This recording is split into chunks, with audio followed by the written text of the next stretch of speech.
So let's get straight to the three things that you need to know this morning. The effects of the Russian invasion of Ukraine still sending shockwaves through the global economy. And the latest evidence of that is coming to us as a data point from the United Nations, which said that its index of global food costs was up by 13% in the month of March. And obviously, this is more a problem for poorer countries than for the developed world. But nonetheless, obviously, we have talked a lot about the crimp that is putting here on U.S. consumers as well. Since mid-2020, that global price chart is up by 75%. So obviously rebounding and then some from the slump that we saw following the onset of the coronavirus pandemic. So we've been watching that. And we've talked a lot about the various components, of course, of food prices that have gone up. Wheat prices, a prime example here, and squarely in focus as the fighting in Ukraine continues, because that country is a big producer of wheat to Europe. So you can see wheat futures continue to move higher this morning, just as they have been.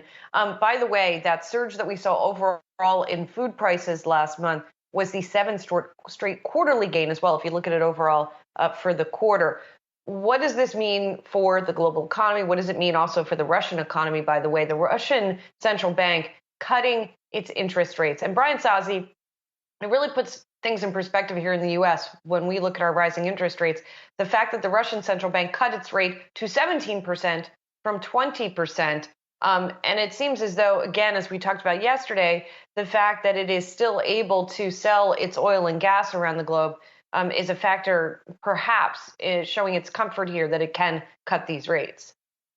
Well, Jill, I can confidently say we're not at 17% interest rates here. So if there's anything to be happy about is, in fact, that. But, of course, any discussion on inflation, in the next breath, you have to look at what this Federal Reserve is doing. So many interesting notes out this week on Wall Street. Lots of folks now, I think, starting to at least factor in the likelihood of a recession later on next year or early 2024. Interesting note by Dennis DeButcher over at 22 Research this morning, saying that more investors are losing confidence in the immaculate tightening argument. In other words, this view that the Fed could pull off a soft landing, stocks can continue to go up, we can go on our merry way and have a great holiday season. But he's starting to hear folks perhaps question that argument. He does make a good point that it is worth thinking deeper on over the weekend. He says, quote, if investors believe the Fed will raise rates until inflation slows, financial conditions should tighten as investors price assets for a slowdown in growth. So something to keep in mind over the weekend as you're reading up on the markets. Yeah, definitely. And we're going to talk to Seth Carpenter of Morgan Stanley more about the Fed's reaction to inflation. That's coming up at the top of the 10 a.m. hour. Before we move on from Russia, the ripple effect of what we're seeing in inflation, just wanted to mention one grim piece of news and one developing story that we are watching as well coming out of Ukraine.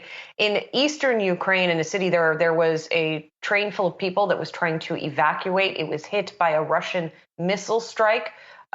President Zelensky has alleged that Russia knew that this evacuation was happening, and reportedly 30 people have been killed and perhaps hundreds injured as a result of this. People were waiting to board that train in order to evacuate that city. Now that the fighting has moved really away from northern Ukraine and from the Kyiv environs and more towards eastern Ukraine, we are seeing people there try to evacuate into other parts of the country. We're going to keep monitoring that. But of course, that now triggering another round of international condemnation. So we continue to track those developments.